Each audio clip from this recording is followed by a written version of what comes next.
In this video, we will learn about recursion. So what exactly recursions are? So this topic is connected with functions. So to understand recursion, first of all, we'll have clear idea about functions and how they work.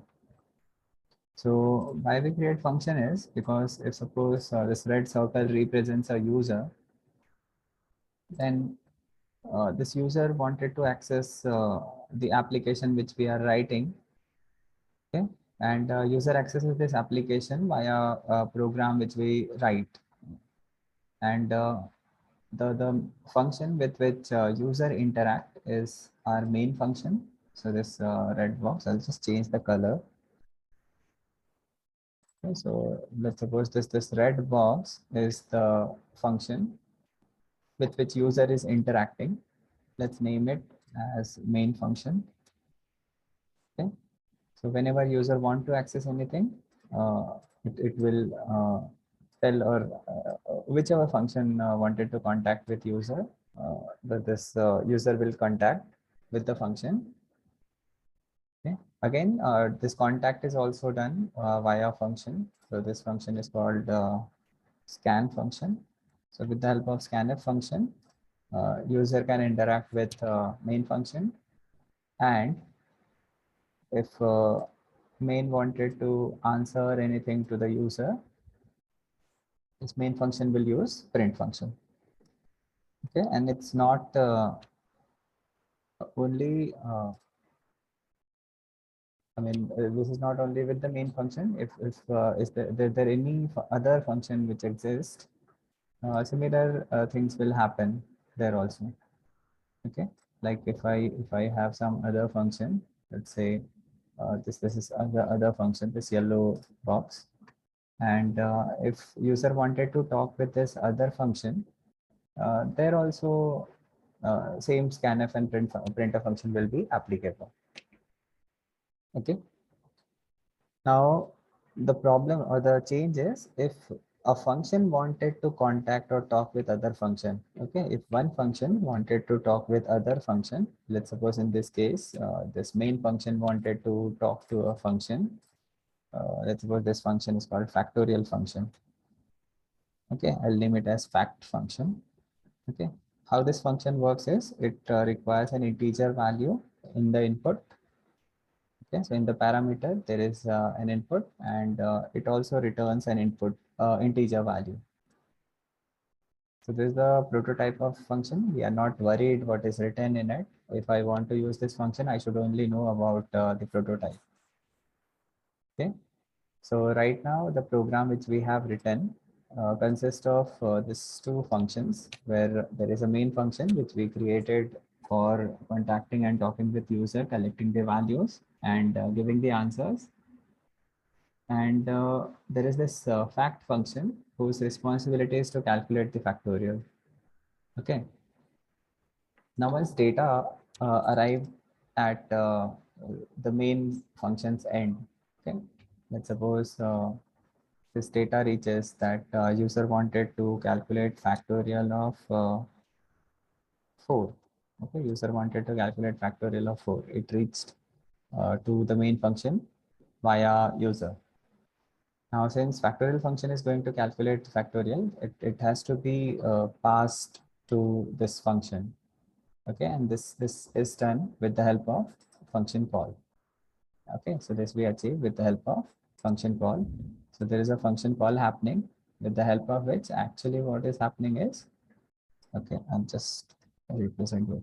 So what is happening is with this function call, user is getting the value of n.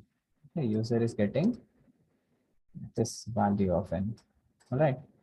Now, once user will get this value of n, or fact function will get this value of n, it means now the data is reached inside the factorial function. Once data entered into the factorial function know what to do to calculate answer. It will do all the processing, and once processing is done, once all the processing which is written inside is done, this function will do a reverse call and get the answer back to the calling one, the caller function. Okay. So here what next will happen is um, this answer of factorial. Okay, sorry.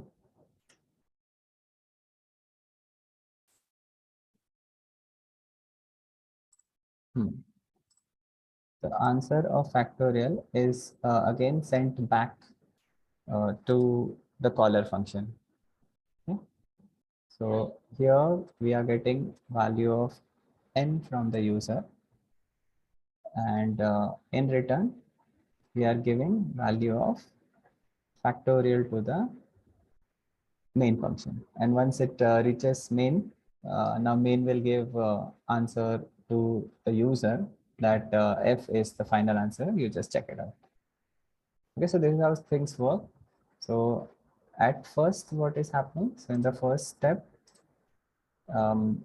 user will give us the number n equal to 5. It reaches to main function. It reaches to main function. Now, once it reaches main function, main will do a function call. Okay, so what main will do? Main will do a function call. Okay, and with this function call, it will supply value of n. Okay. Now, once this value of n reaches to the factorial function, it will do calculation of factorial, and in end, it will just simply return the value of f. Okay, so f value is returned. And lastly, what will happen? This output of f is displayed on user screen so that user can view what exactly answer is coming. So 1, 2, 3, 4, 5. This is the number of steps which has been followed. Okay.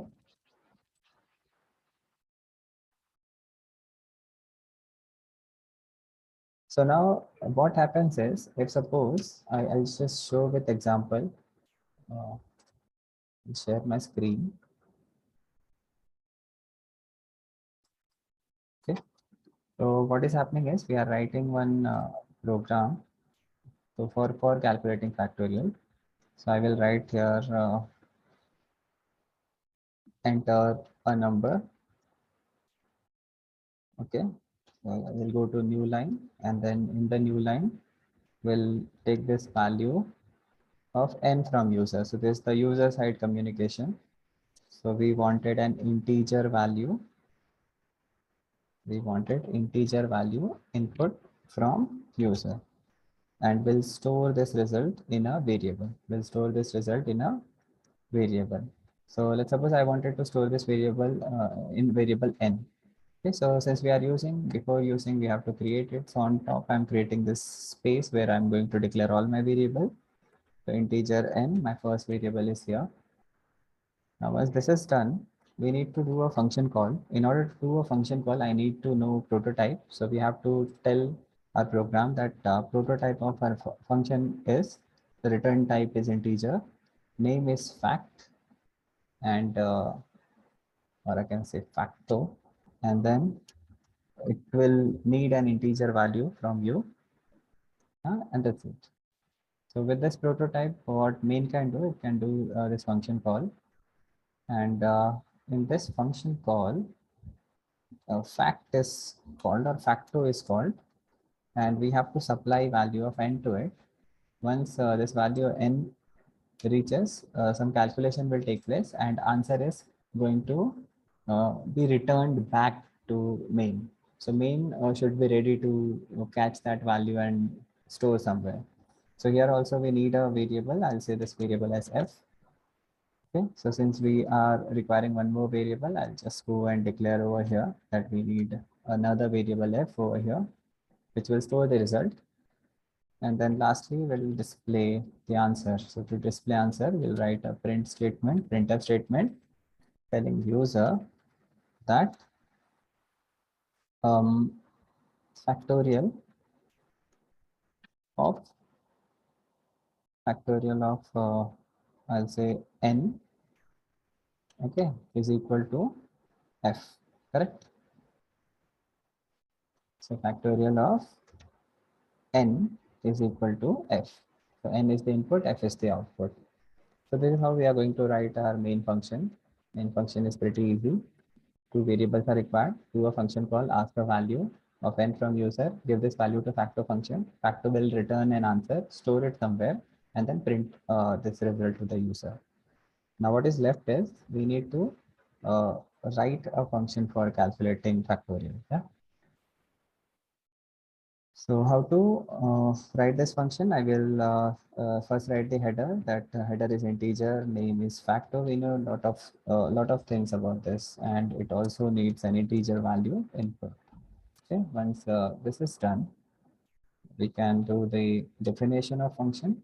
So while defining function, um, we are having various choices. So the agenda is to understand recursion, but before that, we'll try to understand the iterative function.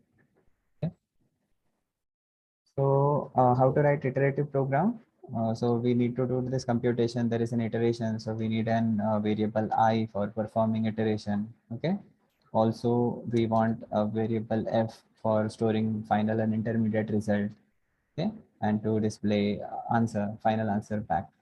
And since we know that this will like a cumulative kind of calculation, so a lot of intermediate results are also going to get accumulated.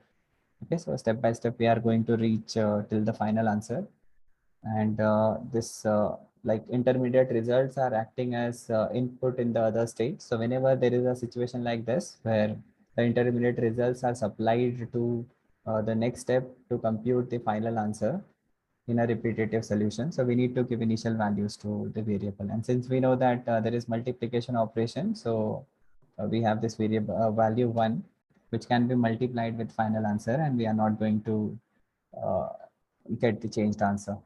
Okay, now how factorial is calculated, we'll write a for loop, I variable starting with value n. Okay, so n is known to our function.